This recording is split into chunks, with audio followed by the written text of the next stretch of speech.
Well, let's see. Any of you find anything in the newspapers that's interesting? I hope you're keeping up a semantic diary, because that's the way to help you to get it into your nervous system. And I'm very happy talking with one individual, at least, who's thinking about becoming a management and communication consultant. They need it. I mentioned to him, and sometimes I will toss out certain things in my communication seminar. I'm not going to go as far as this young lady wanted me to. Are you going to do some hypnosis? And I said, no, I separate my two careers as much as I can. You'd be amazed. Mention the word hypnotist to some people. They know all about you. See how we categorize people? And with some individuals or even some religions, it's a very negative thing. In fact, there was one dean when she heard that I was a hypnotist. I think it was a negative reaction. And now they came over to my house and they want a chair at that university. There were two deans that came over. And I understand she's very much interested in general semantics. So Larry thought that I was going to set up, I said, making these videotapes are a marvelous way to get this information, because with other professors coming in, you will see the different definitions of the use of language, of semantics, and you're going to learn something from everybody. So this can be made available to other colleges and universities and high schools, because they do not have teachers like this. They do not have the opportunity to present all of this information. And you're passing on, and I'll talk about time binding, you're passing on to future generations. So I mentioned to him, and when you go into business, there are 6 magic words that lead to success. And that is find a need and fill it. And the tragedy in life is that too many people are filling needs far below their talents or their intelligence. And the tragedy in life is whenever I drive by, you see a homeless person. You can't help everybody, but that's tragic. And most of them, I would say, have either gone into alcoholism or into drugs, or they're schizophrenics. And it's a tragic thing. And if you and I can have good mental health, the people who are successful in life are people who have good mental health. They are not violating these principles of communication. I can drive by a business and I kind of laugh to myself. I'll say, this business is going broke.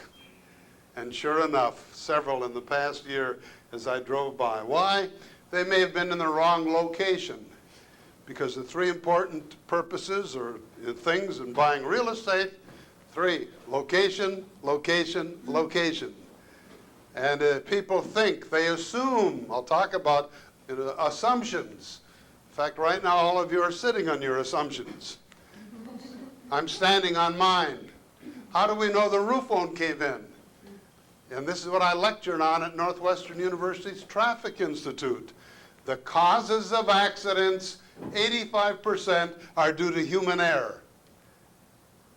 The causes of accidents are due to semantic misevaluations. And so I tied in the causes of accidents along with the barriers to effective communication. And that's what I'm teaching you here, the barriers to effective communication. I've chosen 4 basically that I found to be the principal, operational, pragmatic ones. And I haven't even gotten to the first one yet. I've set the stage by giving you the little quizzes. Do you think you've changed a little bit since I started? I don't think you'd answer the questions the same way. And this is why I'm going to send to Larry all the stuff I have, Larry. You've started a wonderful communication library. And I mentioned the young man. When I first started to teach success motivation, when I first came here, besides working at the Catamaran Hotel, I was having communication seminars. And then I found out that more, as I told you, more people would like to learn how to become a millionaire than learn how to lessen misunderstandings. But then I started teaching communication first, and then the laws of success. But then I switched that, and so I have a 13-cassette series. If you'd like to learn both success motivation, which you should, You should apply in your life, and you beautiful young ladies who get married, your husband should be applying this. Because the tragedy in life, you see, is if they don't learn the principles and apply them, they're not going to earn a living. And it's tough today. Things are so expensive. So Larry, I will send to you, if you'd like, my 13-cassette Success Motivation and Effective Communication Seminar. In fact, I just sent it to the International Society of General Semantics. For years, neither one of the societies, the Institute or the International Society, they didn't want to get involved in success motivation. They're academic, they're scholarly, they're also going broke. And who do you think needs this stuff? It's the people who've got the money. By this I mean corporations, business executives. You see what I'm saying? And so if they start distributing my cassettes or other people's cassettes, Stephen Covey, he stole an awful lot of stuff from General Semantics, but he never gave the credit. See, that's the difference between plagiarism and research. Plagiarism is when you steal and you don't give credit. Research is when you steal, but you do give credit. I'm doing research. Okay, so as I say, find a need and fill it. And I will also have another 6-cassette series that I will send to you if you want them, and then other books and articles, etc. And another thing, while I'm in my hotel room, I haven't really gone over this. This was Irving Lee's beginning, and I don't even remember when I put the advanced class, because I was going to rewrite. There's a lot of knowledge in here. It's also educational. At the end of each chapter, there are assignments of what to do. And I've been underlining it, you see, while I was in the hotel room, and I think I may very well just have this copied and distributed in a pamphlet form, so you got all this information when I get back to, even without rewriting it into a booklet form. I've got another book that I wrote, as I mentioned, 35 years ago. Here's the outline, Larry. It's only an outline form, but if you'd like to make copies of it and give it to the students, this is what I'm trying to give you in only 6 days. And there's an awful lot of stuff here. And I had one chapter to go where I bring together all of the principles of positive thinking and success motivation and a factual orientation, which is called an extensional orientation, or the scientific method, and the other side, which is called an intentional orientation or a verbal orientation. I should have brought that. And I mean to give that to Larry if he wants to make copies and pass it to everyone. Kind of a summary of the entire course that I'm only hinting at. I can only, the last time when I was here, I said, first time I've ever lectured where I didn't use my jokes. I went from principle to principle, and these are all interrelated. Okay. I was going to mention this, and please, when you keep your semantic diary, oh, there's so many cases, either semantic or language diary, to make you conscious of the principles outside of the classroom. You will only put into your nervous system what you put into the diary. It's a good way to make you conscious. Some of the things are so tragic. Fathers killing their kids. I don't have accidents, fights, arguments, disagreements, insane behavior. And we're trying to train you and me, we got to work on ourselves, sane behavior. I don't have time to get into, and when I was teaching the Traffic Institute, and Dr. Lee was teaching the long-term course, we train you how to be a trained observer.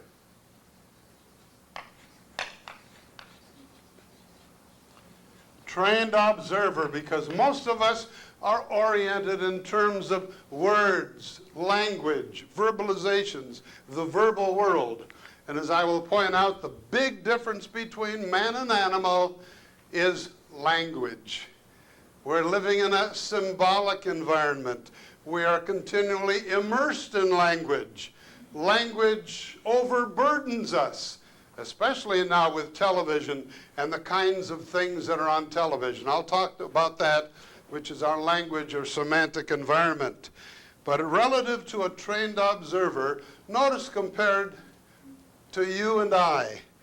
This was in San Ysidro. 4 Chicago residents were in federal custody yesterday after they tried to smuggle 8 pounds of cocaine inside their shoes.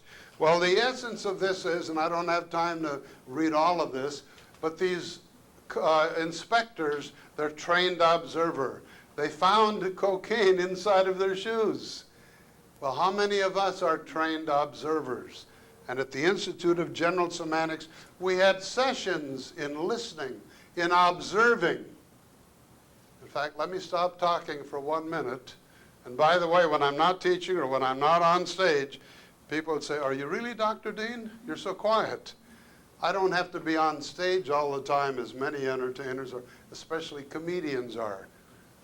But just observe and listen to what you didn't before. Let's take 1 minute. Look around. This is training and extensionalization, where you can really look at a person. I don't care what label they have on you, what race, nationality, profession, those are words. But can I see you?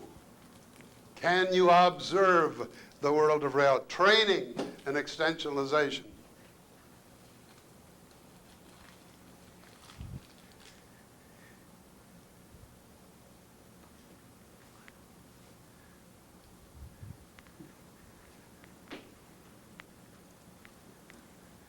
See, these are the nonverbal facts. And you put a label on a guy, and brother, you've got him. Race, religion, occupation, any high-order abstraction. In fact, as I pointed out before, these are the verbally oriented people.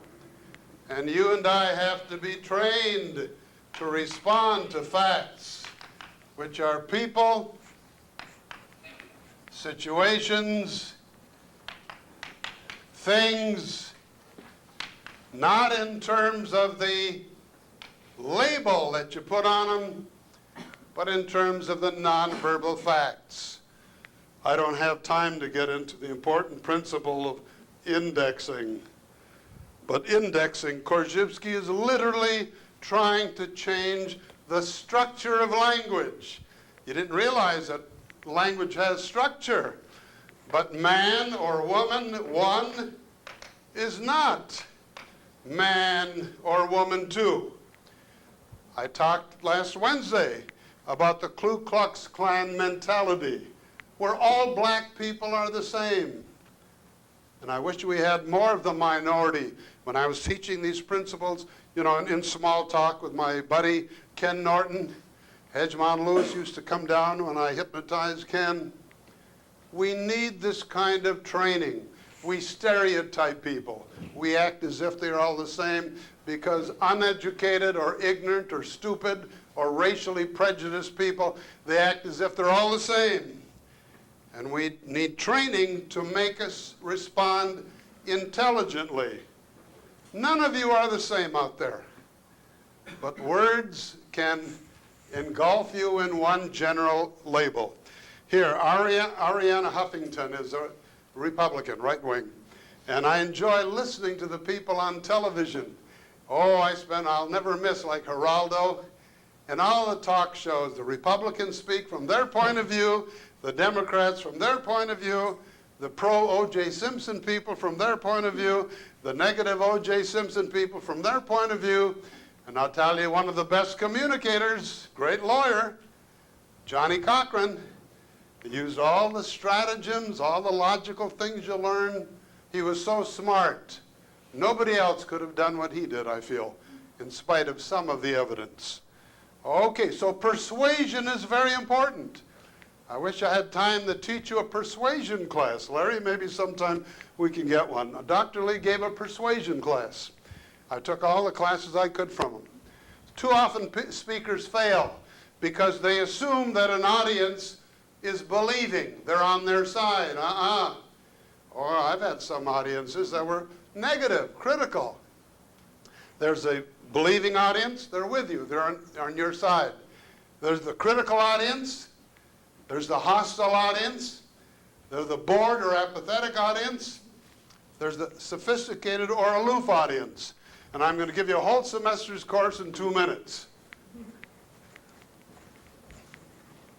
Yes? If everybody is different, how can you group an audience into one category? What's that, honey? If everybody's different, how can you group an audience into one category? How can you categorize people? No, an audience, a whole audience. Okay, in terms of persuasion you're talking about. Okay, that's part of the job that you as a speaker has to do. Before you give a speech, see if you can analyze the audience. Admittedly, it's a heterogeneous audience because always people who will be some of each one. But more or less, a believing audience, generally speaking, they're with you. And what you do in a public speaking situation to a believing audience, let them know right off the bat what you want to persuade them on. Perfectly okay. They're on your side. The critical audience, they're neither for nor against. This is the judge or the jury. And what you need to do with a critical audience, you've got to give them evidence. Judge or the jury.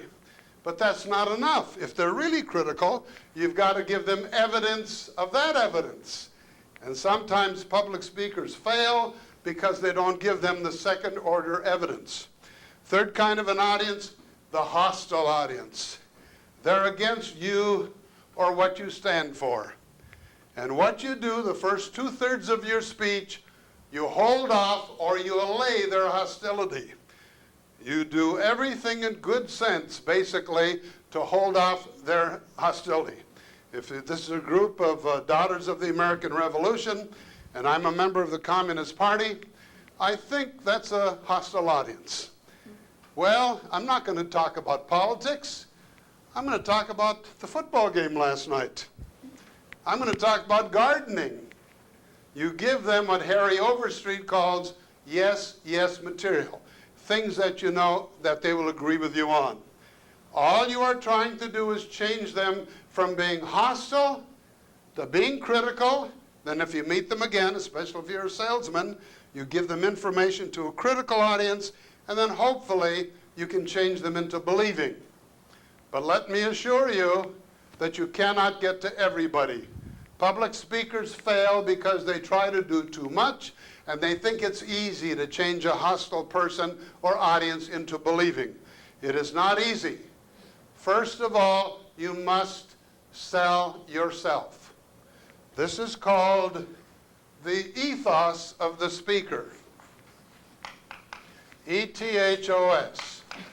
In Aristotelian and other rhetoricians, you have ethos and pathos. Ethos is the character of the speaker.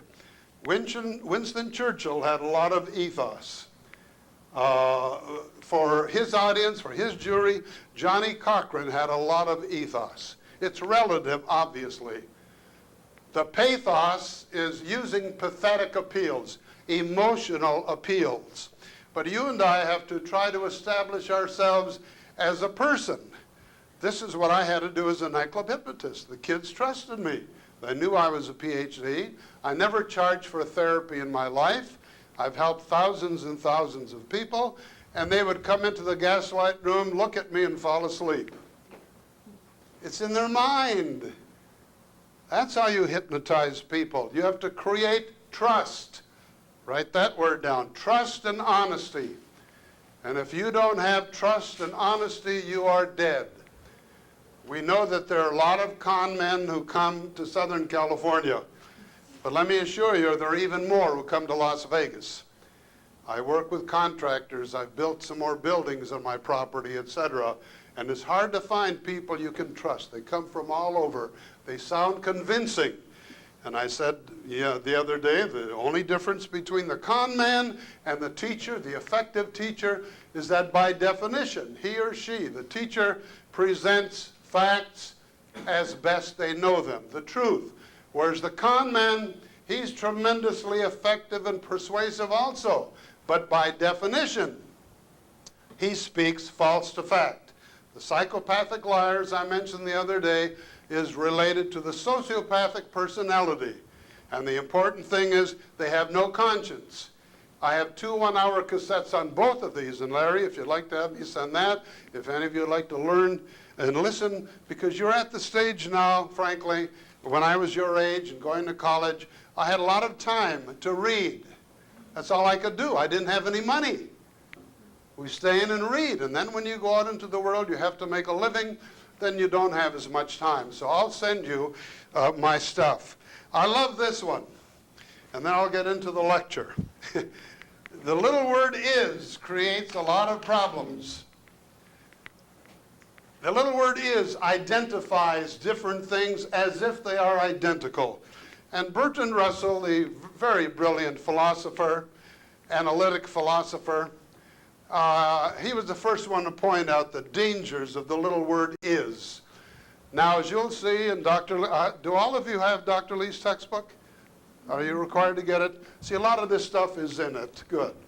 And also, she bought one of the earlier editions, and then I revised it. But the only thing I did, as I mentioned, I left in the whole body of knowledge, took out the dated footnotes, because if people see the same stuff, the book was written in 41 or published in 41, he wrote it in the 30s. If Dr. Lee has a footnote in 1921, 1932, kids would look at that, oh, what the hell, that's old stuff. The material is still good, so I just took out the footnotes and mentioned the one he's taking it from. But the important thing is I brought the bibliography up to date at the end of each chapter, and especially at the end of the book. There are a lot of good books there. Korzybski talked about is, and in the end of Dr. Lee's book, you'll find there are 4 different uses of the word is. Number 1, is of, put quotes around is of existence. Washington, D.C. is in the United States, for example. 4 different uses of the word is. Is of existence. Then the second use of is as an auxiliary verb. He is running. She is walking. As an auxiliary verb, the second use of is. But there are 2 uses of the is where we get into difficulty. And I think Korzybski was a genius. And in my humble opinion, as I mentioned to the chair of the communication department at UCSD, I believe that Alfred Korzybski's Science and Sanity was the most brilliant and one of the most important books ever written. And this is why for 40 years I've said somebody's got to rewrite it, and hopefully I can, quotes, rewrite it in terms of going through all the principles through the index. Korzybski took a lot of knowledge and brought them all together. And some professors who are closed-minded, they criticize Korzybski. This is old stuff, and they're the ones who violated all of the principles. Other professors like Cassius Kaiser, he thought this was he's a mathematical professor at Columbia. His book, Mathematical Philosophy, is one of the brilliant books. And he helped Korzybski write it, because Korzybski came from Poland, and his English was not that good. He typed with 2 fingers. So, one kind of an is that gets us into difficulty, especially this was, the is of identity. Jean is a teacher. John is a Negro or African American, where we identify a person with a class name. Write that down, please. As if they're all the same. This is insanity. How can we teach people to respond to people, situations, and things individually? The is of identity, where we identify a unique person with a class label. That's the is of identity. And there are many other uses of is. And by the way, maybe we'll send them up here sometime, Larry, if you want to bring them in. David Borland developed E prime. He is now the president of the International Society of General Semantics. I took it over for just 1 year to help them keep going, to financially help them. I felt that the president should be from the San Francisco area where it is. he developed E prime. And E prime is where you have no is at all. How can we communicate without using the word is? And he has 2 books, and he came out with another thicker book. Very interesting stuff. It's very difficult not to use the word is of identity. And the reason the is of identity is, quotes, dangerous is because it perpetuates identification, the misevaluation of identification. I don't have time to get into the importance of differences. You see, if I were to give you, and I have a little quiz where I mentioned something about what would you say about the following labels? Minnesota, Michigan, New Jersey, California, and I will share these with Larry. Any of my stuff, you may be able to use it. And with Brian Spitzberg, he's created some of these quizzes, and I would give you that answer. And most students would say they're states. But that's pointing out the similarities to be found in the world of reality. We have no difficulty seeing similarities in people, situations, and things because our language emphasizes similarities. But I don't see anyone here who's exactly the same as the other person. You see, the trained observer will see differences. Write that down, please. And we have race prejudice, whether it's race, religion, occupation, because of the influence of our language, because we fail to see differences in people, situations, and things. And that's why sometimes we have to go to see a psychologist or a psychiatrist. I'll talk about digging out assumptions. I'll talk about the seeing of differences in people, situations, and things. And the other kind of is the is of predication. The is of predication, such as the pie is sweet. She is lazy. He is no good. Where we predicate qualities into the world of reality as if they are in the thing. This chair is orange. Is it? Turn out all the lights and see what color it is. In other words, our language is of identity, is of predication. Our language conceals the relationships. We tend to project qualities into the world of reality as if it's the essence, the old philosophical way of essence thinking. But now we want to train people into that's entity thinking or essence thinking. What is he really? That's why you see me put quotes around the word really. But we are a part of everything we observe. That's the thing I'm finding in my reading of Einstein's theory of relativity and quantum mechanics. As I started to say the other day, Niels Bohr invented, along with Heisenberg's, quantum mechanics. And they found out that the very perception of electrons, protons, neutrons, the human perceiver affected electrons, protons, and neutrons, the path it's going to take.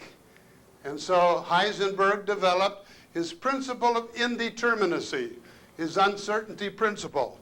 And instead of talking about what a thing is in terms of certainty, they talk about statistics. They talk about probability.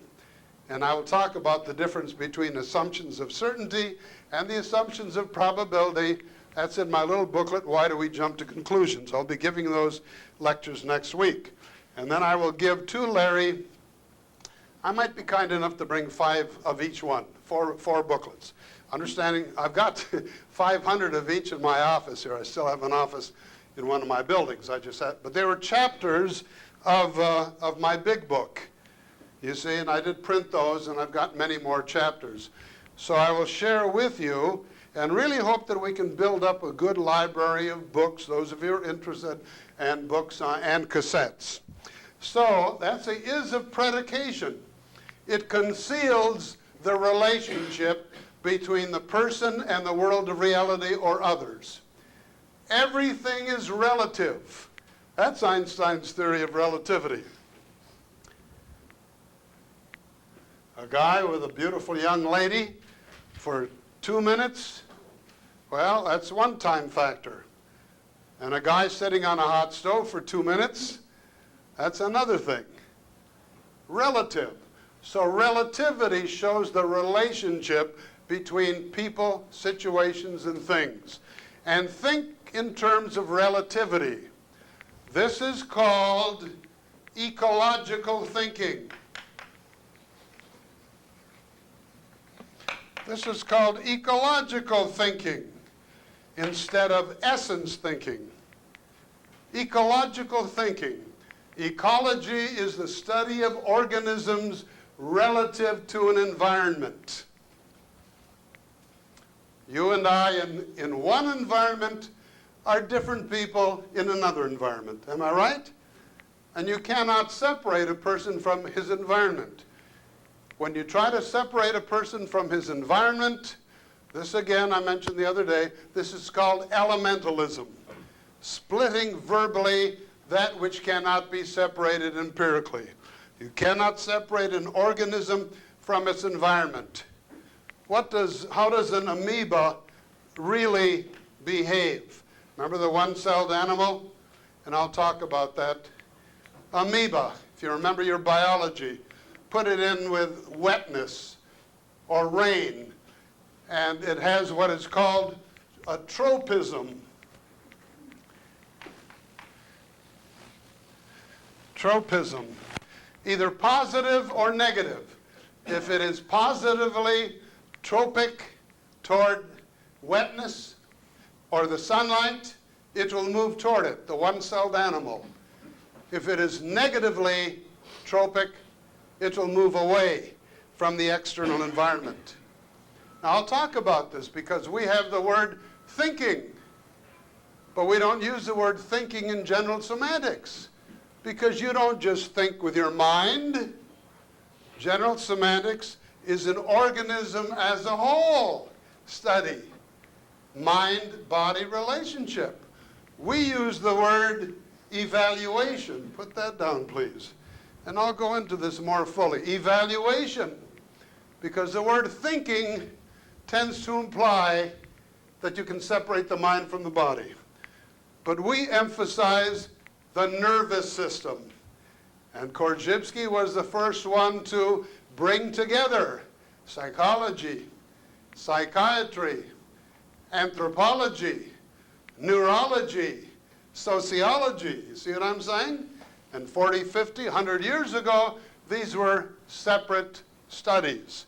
Just like in the sciences, as I read, and I've got 250 books that I have that I'm underlining. I've finished about 50 or 60 underlining. You don't read these books, you study them.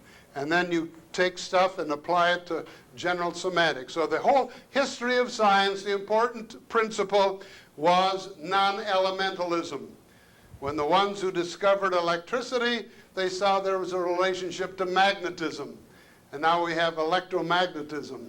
And you don't just have biology, you have psychobiology. And Dr. Michael Cole, who got, until they find, they're scouring the world for an international scholar in general semantics for the Berman Chair, not for another 2-3 years, because they're not interested in the practical application of general semantics. They're interested in theory. Well, in talking with Dr. Cole, although my minor, my cognate, and my PhD was anthropology, we called it culture and personality. He just wrote a book called Cultural Psychology. And you tie that in with linguistics, you see? So I'm very much interested in reading what they're doing. So this is something I cut out in the paper, and this is beautiful. I've got to send it to David Borland, who invented E prime. And you know the little word is, have you been reading about the Clinton thing? And a lady interviewing Bill Clinton says, is there any chance of getting a straight answer out of you? And he says, that depends on what is. Well, there are a lot of semantic things involved with this whole affair. And that's as far as I want to get into the Bill Clinton thing. Okay, let me go into one of the principles, and I want at least for you to become aware of our language or semantic environment. Language or semantic environment. These are the words, these are the things around us. Other people's language, newspapers, television, books, everything that impinges on our nervous system and creates the meanings inside of our heads. I've got many other things, but let me just give you the general things here. And I'm concerned about television, for example. Many of you know ever since I was a little kid, I loved to listen to Joe Louis fights on boxing and boxing. And then when I hypnotized Ken Norton, got a little more involved. I owned a boxing gym not too far from San Diego. Steve Delgado, I managed him, brought him to Eddie Futch, who's trained more world champions than anyone else. And now Steve wanted me to go into boxing in Vegas, but I don't want, I'm going to spend all my time doing this. So I like boxing. But what I hate with a passion, and maybe I shouldn't as a general semantics, is television wrestling. And as well as Jerry Springer. We are concerned in our classes to teach human behavior, cultural things, educational, good things. And television wrestling has degraded itself into violence. It's animalistic. And Jerry Springer, etc. So television and the kind of people in the audience, the shows, some of these talk shows, unbelievable stupidity, ignorance, sex, violence, the worst parts of our society. So that's part of our language environment. Now, what our language or semantic environment does, and by the way, although I'm going very quickly, I'm going to make a copy of all of this, Larry, and I'll send it to you. I'm not going to rewrite it. I've underlined the important points. Those of you who want to go into the library. But our language or our semantic environment creates pictures, not only inside of our heads, but it creates meanings inside of our nervous system. Here, you and I are. This is a person, arms, legs. All right? From our language, linguistic. That's why you tie in linguistics with general semantics. There are a lot of different schools of linguistics. Structural linguistics, psycholinguistics, Chomsky. And I'm just now digging into all these books. They're all different, but they're not as fundamental or practical as general semantics, I feel. So you have language or linguistics or symbols. You see, only man lives in a symbolic environment. And I'll give you the difference between man and animal. And because of our language, linguistic structure, the very structure of our language, because of all the different kind of symbols, inside of our skins is our, let's call it, our neuro-semantic environment. Inside a nervous system, neuro is of or pertaining to our nervous system. Semantic always refers to meanings.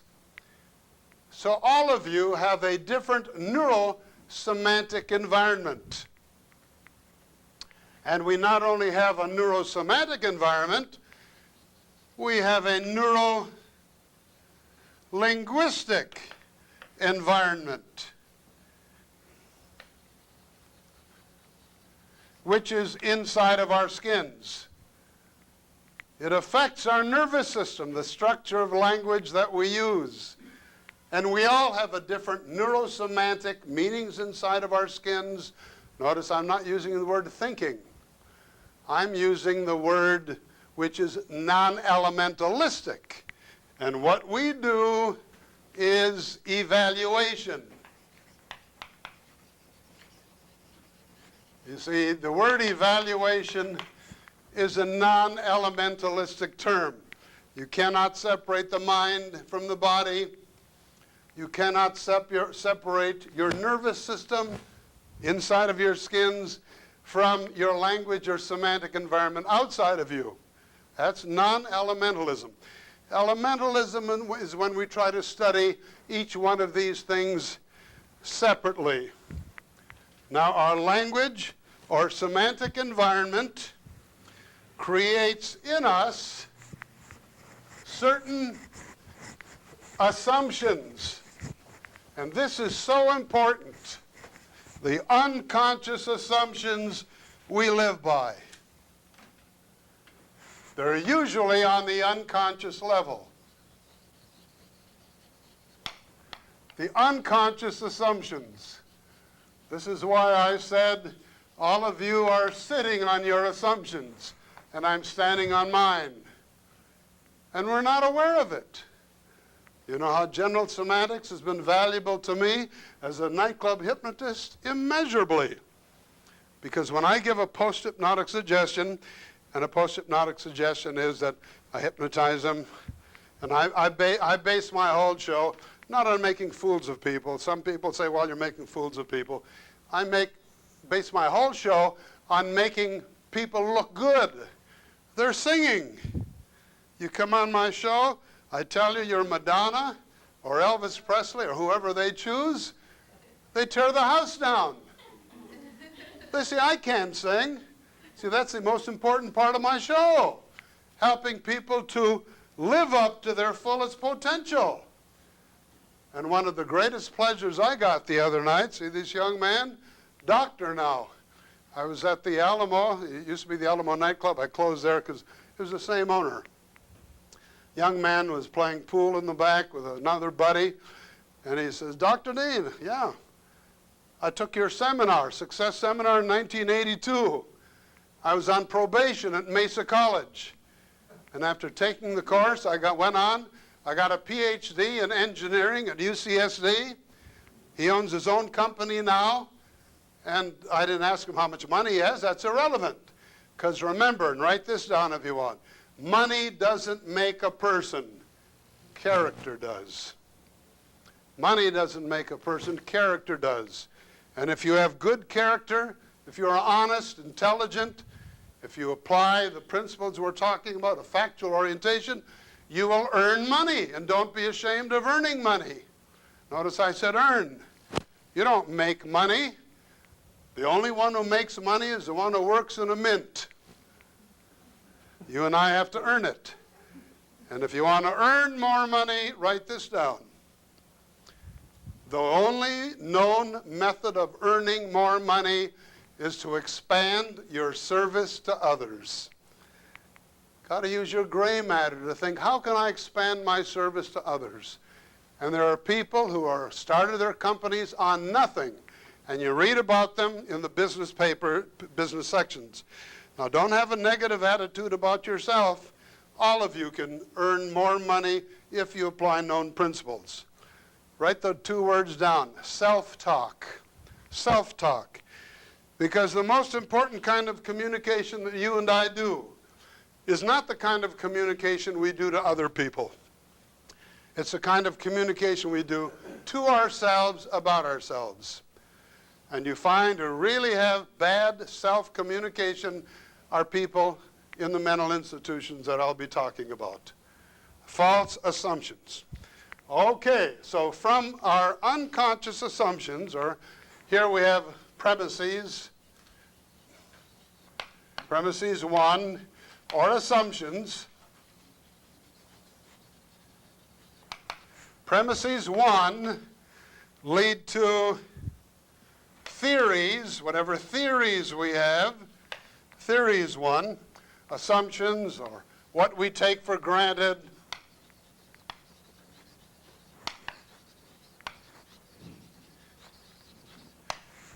Which leads toward T1, or theories, attitudes,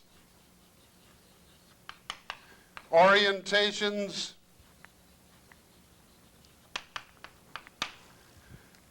which leads to, let's say, IR1, or internal reactions, meanings inside of our skin, visceral reaction, which leads to OR1, overt reactions.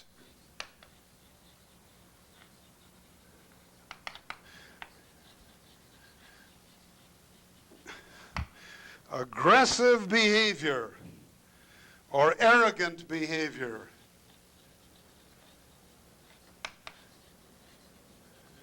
And so the important thing is that you and I try to dig out some of the assumptions we live by.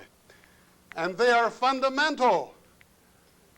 Most people, you see, and then if we have a different set of premises, we got premises 2, which are completely different. These are positive unconscious. Well, let me give you a good example.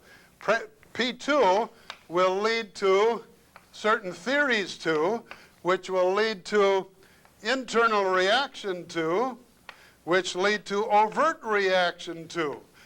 And the best example that I find all the time are when people have come up to be hypnotized. It's hard for you to realize, but I can tell with almost 100% accuracy the ones will be hypnotized and the ones that won't be.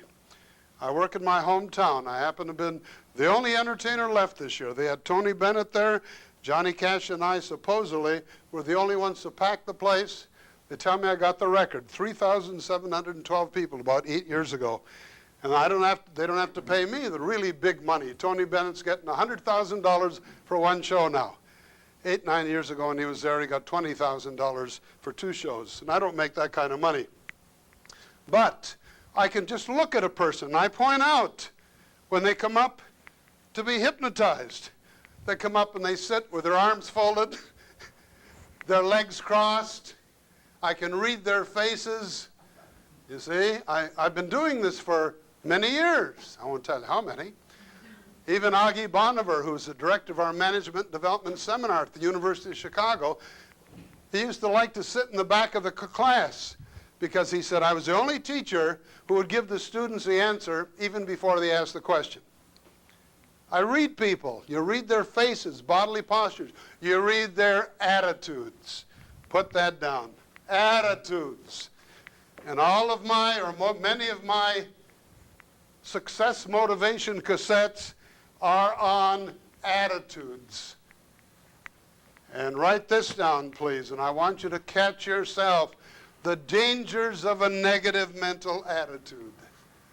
And people don't realize this because they're not taught this.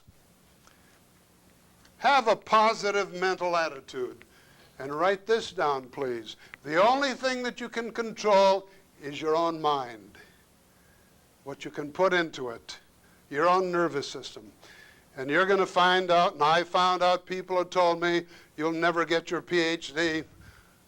My old speech teacher, in fact, one of my old students who was with me, she said, you'll never use your voice. With your voice, you'll never become successful. And I was a radio and sports announcer, nightclub hit. I used my voice all my life. But people will give you negative suggestions. I've got many examples here. Here's an example of an unconscious assumption, and this is where you tell the truth. In California, a psychiatric patient was asked if he were Napoleon. He craftily said no. A lie detector showed that he was lying. When John Kennedy was running for president, I'm against Kennedy, said one retired Atlanta railroad engineer, but I'm not going to explain why. You might be a Catholic. Well, I got many, many examples of unconscious assumptions, And now on Monday, I'm going to start and go quite quickly of why we have the barriers to effective communication, going quickly with some of the quizzes that I've given you in the past. Thank you very much.